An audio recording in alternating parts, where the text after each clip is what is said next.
Aprika, PAP Berretorika. Bersama saya Ainun.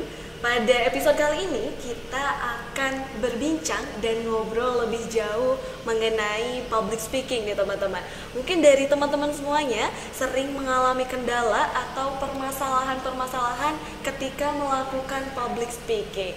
Nah, tentunya di sini saya tidak sendiri, saya ditemani dengan narasumber yang sangat keren nih teman-teman, yaitu ada Mbak Robawati. Kita sapa terlebih dahulu ya teman-teman, Mbak Robawati.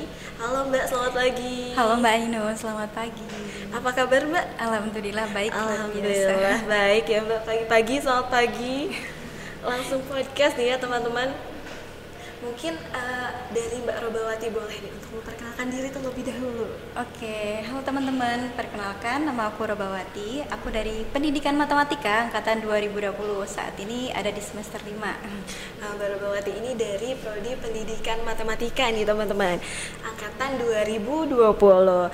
Nah, di sini juga Mbak Robawati memiliki beberapa prestasi, yang mana salah satunya adalah peraih Silver Award kategori Capstone Project pada Lomba International Mathematics Science Creativity Competition 2022. Wah, keren banget, sampai internasional ya Mbak. Alhamdulillah Mbak. Alhamdulillah, dan masih banyak pemenang-pemenang lain yang dimenangkan oleh Mbak Robawati. Ada lomba karya tulis ilmiah juga nih teman-teman, kemudian lomba media pembelajaran dan lain sebagainya. Mungkin langsung saja kita pada topik yang akan kita bahas ya Mbak. Boleh Mbak, boleh. Oke, kan kini kita di sini akan membahas mengenai public speaking. Kalau menurut Mbak Robawati sendiri, public speaking itu apa? Kalau dari aku sendiri ya, public speaking itu suatu skill ya. Skill dimana kemampuan orang berbicara atau bicara publik di situ menjadi suatu hal yang menonjol. Biasanya dalam diri orang itu dia terbiasa buat ngomong. Nah, di situ menurut aku sendiri public speaking juga itu merupakan salah satu skill yang setiap orang mulai diwajibkan punya ya, terutama buat skill di abad 20, 21 ke depan. Itu menurut aku sendiri itu suatu hal yang memang setiap orang itu harus bisa, karena katakanlah kita punya ide ya, kalau kita tidak bisa membicarakannya kepada orang lain, itu akan menjadi ide kita dan tidak akan menjadi sesuatu hal yang besar. Jadi menurut aku memang public speaking itu menjadi sesuatu hal yang penting, skill yang memang wajib dimiliki orang, terutama di abad-abad sekarang ya. Jadi menurut aku mungkin seperti itu kalau public speaking bagi aku sendiri. Memang sih Mbak, public speaking penting banget, terutama kita sebagai mahasiswa nih ya Mbak, bener banget. yang mana aktif berorganisasi, kemudian di kelas juga mungkin presentasi itu mementingkan yang namanya public speaking juga. Betul sekali. Iya.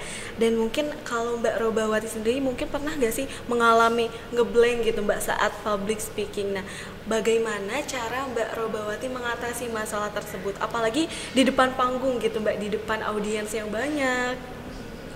Tentu ngeblank waktu public speaking itu ada ya, dan itu mungkin wajar juga ya sebagai seorang manusia dan juga seorang mahasiswa. Yang menurut aku sendiri, kalau konotasinya ke mahasiswa, kita sering dihadapkan yang namanya public speaking, entah itu di kelas waktu kita presentasi, ataupun kalau kita sebagai mahasiswa yang aktif di organisasi ya, kita mungkin akan dihadapkan itu pada ketika saat kita mungkin menghadapi suatu kegiatan ataupun proker ya. Nah, kalau aku sendiri biasanya kalau aku ngeblank itu kan, aku tipikal orang yang kalau sebenarnya gampang nervous ya Mbak, cuman ada yang biasa aku analisis dari diri aku sendiri, apa sih yang bikin aku ngeblank gitu kan. Biasanya kan karena nervous, grogi, demen panggung ya. Nah, biasanya kalau dari aku sendiri itu aku mensiasati. Biasanya kalau aku udah mulai aku ini nggak inget, biasanya aku mulai gerakin tangan gitu kan, ataupun gestur tubuh yang biasanya aku mainkan. Soalnya kalau kita gerak itu biasanya tingkat takut kita itu akan sedikit berkurang. Kita lebih enjoy sama apa yang mau kita sampaikan, kita lebih enjoy sama yang sedang kita hadapi, audiens-audiens yang ada di depan kita gitu.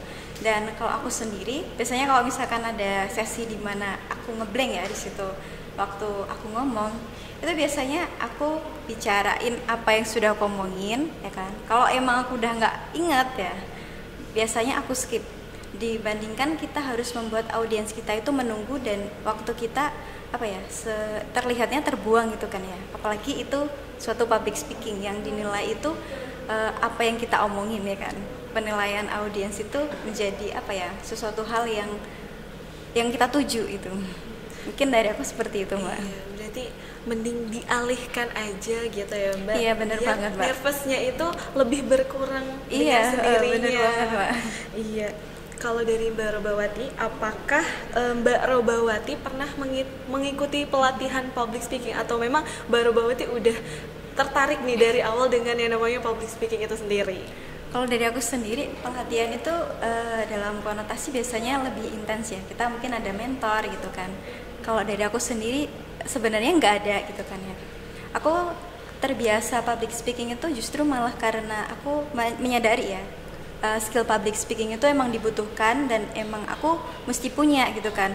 Karena kalau aku punya public speaking, nah aku misalkan punya ide, aku mudah nih buat nyampein ke orang lain gitu kan, mudah membuat relasi. Dan kalau aku sendiri biasanya ngelatihnya itu lewat ya apapun kegiatan yang ada di sekitarku yang membutuhkan public speakingnya aku gitu kan. Nah di situ biasanya jadi bahan buat latihan. Misalkan kalau kita di kelas ya kuliah gitu kan, itu sebenarnya bisa menjadi bahan untuk kita latihan public speaking nih.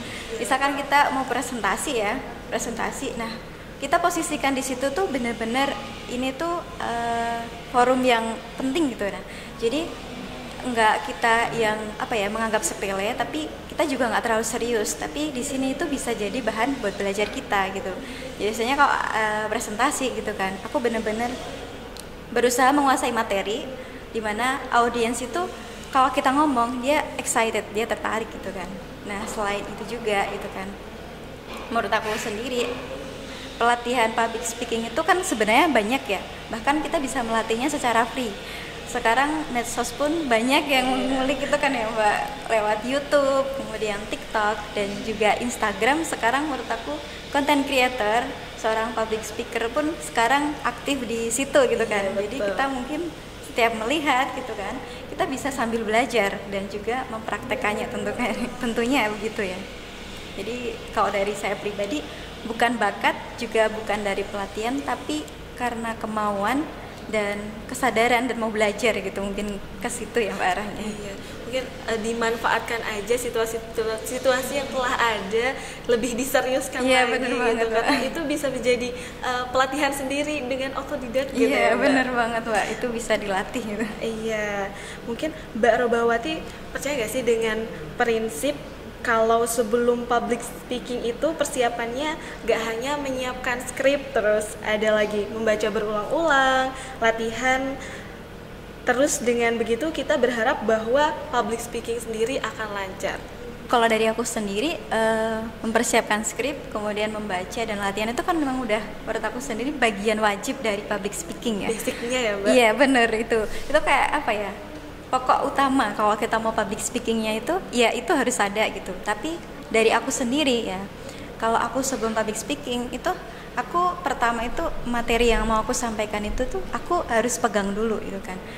Aku udah tahu apa yang mau aku sampaikan dan tentunya aku harus lebih menguasai dulu ya sebelum aku ngomong di depan orang. Aku harus menguasai apa sih yang mau aku omongin. Jangan sampai nih aku mau ngomong tapi aku sendiri nggak paham, nggak tahu apa yang mau aku omongin gitu kan. Nah di situ kadang aku juga ini ngerasa kalau kayak gitu lebih banyak ini ya latihannya biasanya juga di depan cermin ya, mungkin kita lebih leluasa ya. Iya. Mungkin Mbaknya juga ngerasain kayak gitu ya. Betul Mbak. Presentasi atau public speaking mungkin coba-coba sendiri dulu. Iya, coba-coba sendiri. Melihat mimik mukanya kita kayak gimana ya gitu. Orang kalau lihat kita aneh nggak ya kalau gini gitu. Jadi mungkin kalau dari aku sendiri skrip, membaca, latihan itu kan memang bagian komponen penting. Tapi selain itu menguasai materi dan juga menurut aku mental. Kalau mental itu lebih waktu kita public speakingnya sih Mbak. Kalau misalkan kita udah di panggung ya. Nah kalau di panggung itu justru kadang aku ngerasanya nggak lagi materi ya. Kalau materi itu jauh-jauh hari. Tapi kalau public speaking pas hari itu yang dilatih itu mental sama perasaan kita. Jangan sampai kita tuh kayak terbebani gitu kan waktu ngelakuin public speaking. Jadi kalau aku sendiri biasanya aku kalau mau public speaking harus enjoy gitu kan, jangan sampai ini tuh jadi beban gitu kan. Soalnya apa, kalau aku jadi beban, orientasiku lagi bukan apa yang mau aku sampaikan, tapi orientasiku sama pandangan orang lain gitu kan. Kadang kayak gitu. Jadi kalau dari aku seperti itu Mbak. Tapi mungkin dari Mbak Robawati sendiri pernah gak sih mengalami overthinking ketika di depan panggung gitu? Aduh, ini audiensnya nanti berpikir gimana saat kita ngomong? Mungkin ada nanti audiensnya akan berpikir yang enggak ya ketika aku ngomong sesuatu yang enggak sesuai ekspektasi mereka. Untuk mengatasi hal tersebut, Mbak Robawati itu biasanya melakukan apa? Kalau aku sendiri ya, kalau overthinking itu kadang malah seringnya sebelum kita ke panggung. Nah, kalau udah di panggung itu kadang-kadang aku udah kayak ada overthinking itu seketika gitu kan ya. Waktu presentasi di Lombok gitu kan ya, kemarin waktu Horkom gitu ya. Ini sedikit flashback gitu ya. Itu kalau waktu di belakang itu kayak emang bener-bener ini kok teman-teman kok pada persiapannya matang banget ya. Kadang ada juga kayak perasaan, ya Allah, ini nanti bisa nggak ya? Ini teman-teman pada persiapan atributnya lengkap banget dan aku pada posisi gitu kan ya. Ini cuma modal kayak gini gitu.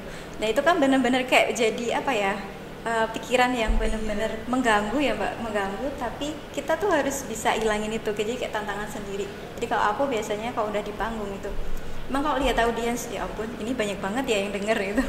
Tapi kalau udah balik lagi, kan di sini itu kita mau menyampaikan apa yang kita punya gitu kan, bukan mau mendengar pandangan orang lain. Pandangan nanti kan datangnya dari orang yang benar-benar diberi hak untuk memberikan memberikan pandangannya gitu kan ya. Jadi kalau aku biasanya kalau udah overthinking gitu kan, aku balik ke diri aku sendiri ngomong gitu, udah deh lepasin aja gitu, jangan sampai kamu menyesal di belakang gitu kalau kamu ngomongnya nggak sesuai apa yang pengen kamu omongin, nanti kamu nyesel loh gitu. Jadi kayak ya udah lepas gitu. Biasanya kalau emang bener-bener kayak susah ya Mbak, itu tarik nafas dulu, aku tarik nafas sambil menjamin mata ya gitu, beberapa waktu butuh apa ya, mungkin menyemangati diri sendiri ya biar nggak down gitu. Jadi kalau dari aku seperti itu Mbak, kalau mengatasi overthinking di panggung ya. Mungkin saat di panggung juga mengalir aja, nanti juga benar. Lancar sendiri gitu ya Mbak. Iya Mbak, kalau kita udah enjoy ini lancar sendiri, insya Allah seperti itu. Lebih ke takutnya itu demam panggungnya ya Mbak. Iya, demam panggungnya sebelum ke panggung malahnya. Menurut Mbak Robawati juga, mana yang lebih penting untuk menarik perhatian lawan bicara agar tetap memperhatikan Mbak Robawati ketika berbicara di depan umum? Itu bagaimana sih menarik perhatiannya gitu Mbak? Kalau dari aku ya, kalau di depan panggung ya, itu kan kalau itu kan sebenarnya ada dua, materi sama cara kita berbicara ya kalau public speaking. Kalau materi kan emang kita udah siapin jauh-jauh hari ya kan, apa yang mau kita omongin itu kan udah istilahnya udah kita setting jauh-jauh hari, sudah kita mau ngomong apa ya gitu kan ya. Nah kalau di depan panggung itu menurut aku malah ke nada bicara, intonasi kita waktu ngomong gitu kan. Nah itu lebih menurut aku diperhatikan audiens. Contohnya ya, misalkan aku beberapa kali nganalisis juga sih dari cara orang berbicara dan cara aku mencoba mentransfer apa yang aku terima ya ke orang lain juga. Kalau aku lihat gitu kan, kenapa audiens tidak excited, tidak tertarik gitu, menurut aku sendiri karena dia sendiri ya itu tidak semangat buat menyampaikan. Dia mungkin dia materinya bagus gitu kan, tapi dia sendiri menyampaikannya itu kayak ya loyo gitu kan, pembawaannya gitu kan, pembawaannya udah apa ya, kayak mungkin udah beban gitu kan ya. Ini aku nyampein ini banyak banget orang gitu kan, orang pasti nangkapnya apaan sih gitu kan, dia aja nggak semangat apalagi yang mau denger gitu kan. Jadi ya menurut aku intonasi penting ya, apalagi kita di depan ya. Menurut aku kita bikin sesi kita gitu kan itu semangat, kadang bisa menggebu biar apa, biar orang yang lihat itu kayak misalkan dia main HP ya gitu, kita udah buka itu kayak dia ngerasa bersalah gitu. Bersalahnya kenapa? Ada orang ngomong ternyata aku kok main HP. Biasanya kalau udah kayak gitu nanti makin lama gitu kayak dia udah makin apa ya, makin tertarik. Makin memperhatikan gitu. Jadi aku sendiri intonasi sangat mempengaruhi kalau kita di depan panggung Mbak. Intonasi sama nada bicara dan juga penyampaian kita. Oke, tadi kan ada intonasi dan materinya. Aku yang sedikit menarik tentang materi. Biasanya Mbak Robawati itu mempersiapkan materi hanya poin-poin pentingnya saja atau memang teks keseluruhan itu Mbak Robawati persiapkan? Kalau aku tipikal orangnya tuh sebenarnya kalau public speaking, aku lebih suka tuh memang poinnya gitu. Jadi aku tipikal orang yang sebenarnya tuh excited kalau ngomong gitu ya Mbak. Jadi kalau udah aku enjoy itu bisa ngomong banyak. Tapi sebelumnya memang aku harus baca dulu, menguasai materi. Karena apa? Kalau aku ngomong itu tanpa ada dasar gitu, aku sendiri kayak rasa nggak bisa nerusin gitu kan, nggak bisa lanjut, nggak bisa lancar gitu. Jadi memang kalau di di PPT ya misalkan, itu biasanya aku tuliskan poin-poinnya aja. Udah poin-poin situ nanti yang ngembangin itu dari aku yang bicara gitu kan. Jadi emang nggak harus semuanya dimasukin, karena kalau semuanya dimasukin orang bisa baca, nggak usah kita ngomong gitu kan. Jadi kalau dari aku sendiri kayak gitu Mbak. Lebih ke poin-poinnya aja ya Mbak yang dimasukin. Betul. Yang penting kitanya sudah menguasai materi dari awalnya terlebih dahulu. Kalau kita udah menguasai, bahkan nggak pakai PPT pun kita bisa aja ya. Mungkin tanpa poin-poin juga kita udah bisa menyampaikan materinya kepada audiensnya. Bener banget Mbak. Mungkin ini terakhir ya Mbak, nggak terasa ya. Kita udah ngobrol panjang juga ya topiknya. Iya. Mungkin ini terakhir, gimana sih Mbak memberi tips and trick bagi para pemula yang sedang berlatih melakukan public speaking? Kalau dari aku sendiri, aku sebenarnya masih pembelajar juga ya kalau public speaking. Kadang apa yang aku sampaikan hari ini pun masih aku evaluasi gitu.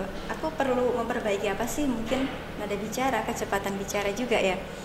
Kalau dari aku sendiri, tips and trick sebelum kita public speaking ya, yang pertama tentu kita ini dulu menguasai materi ya. Materi yang mau kita sampaikan itu udah benar-benar kita pahami ya kan. Dan apa sih media yang mau kita pakai buat presentasi itu udah lengkap apa belum gitu kan. Jangan sampai nanti kita mau presentasi kita nggak tahu ini yang mau kita sampaikan kita mau pakai apa gitu kan ya. Nah selain itu kita juga harus latihan gitu kan. Entah itu mimik wajah, bukan gestur tubuh ya yang mau kita mainkan, nada bicara kita juga ya kan. Entah di situ kita ada penghangatan suara ya biasanya, ada kita latihan. Kalau misalkan ada partner, berarti kita juga harus menyesuaikan sama partner kita gitu kan. Kalau emang kita sendiri ya kita harus melihat ya kan, melihat diri kita sebagai audiens juga gitu. Itu salah satu yang aku terapin ke diri aku sendiri. Aku nggak pernah ngerasa ini ya. Aku itu ngomong ke diri aku sendiri. Dulu mungkin pernah ya, itu merupakan salah satu kesalahan aku juga ya. Pernah kalau ngeblank, gagal, public speakingnya tidak bagus, itu biasanya karena aku orientasinya sama yang ada dalam diri aku gitu kan, tanpa memperhatikan orang yang lihat. Nah, selain itu, topik yang kita angkat itu juga harus sesuai sama yang kita audiens dengerin, audiens kita gitu. Misalkan bapak-bapak ya, ibu-ibu ya, nggak mungkin kita mau ngasih materi yang berat-berat, pasti kan ada funnya gitu kan. Kalau adik-adik ya kan, anak-anak kecil ya, karena kita seorang pendidik ya nanti ke depannya menyesuaikan ya Mbak. Kita juga harus menyesuaikan juga ya, karena menurut aku sendiri public speaking kan emang nggak ranahnya cuma 1-2 ini ya, bahkan semua butuh public speaking ya. Pada aku seperti itu sih Mbak, mungkin lebih ke ya yang pertama tadi materi, kemudian ada latihan ya, kemudian pelatihan mimik dan juga gestur tubuh, kemudian topik yang kita angkat disesuaikan sama audiensnya, biar audiensnya juga tertarik gitu kan ya, sesuai apa yang kita sampaikan. Keren banget ya teman-teman, Mbak Robawati ini. Tak terasa nih Mbak, kita udah di penghujung podcast dan sudah berbincang banyak juga, lumayan banyak mengenai public speaking. Dan mungkin dari Mbak Robawati boleh nih Mbak memberikan sedikit closing statement bagi para pendengar podcast Paprika di rumah. Oke, kalau dari aku sendiri ya, public speaking itu jangan dijadikan suatu hal yang menakutkan ya teman-teman. Karena menurut aku sendiri public speaking itu memang skill yang dibutuhkan nggak cuma 1-2 orang atau orang khusus ya, misalkan seorang politikus ya, aja gitu ya. Karena public speaking itu menurut aku sendiri itu skill yang memang harus kita punya, terutama di abad 2021, karena semakin majunya zaman kita punya ide, tapi kalau kita tidak bisa menyampaikan, itu hanya akan menjadi ide dan tidak akan pernah berkembang gitu kan. Dan menurut aku sendiri, selama kita menjadi mahasiswa, pemuda gitu kan, ataupun manusia lah gitu kan, gunakan aja waktu kalian untuk explore diri. Jadi jangan membatasi diri kalian dan jangan pernah merasa takut untuk mencoba, karena kalau kita takut ya berarti kita tidak melakukan apa-apa sebenarnya. Mungkin itu aja Mbak kalau dari aku untuk closing statementnya. Iya, luar biasa sekali ya teman-teman Mbak Robawati ini. Semoga di podcast kali ini bisa memberikan kebermanfaatan untuk teman-teman di rumah. Dan mungkin sampai di sini podcast kita pada pagi hari ini. Tetap stay tune terus di podcast Paprika karena akan ada topik-topik yang lebih menarik lagi tentunya. Saya Ainun Ningrum pamit undur diri. Assalamualaikum warahmatullahi wabarakatuh.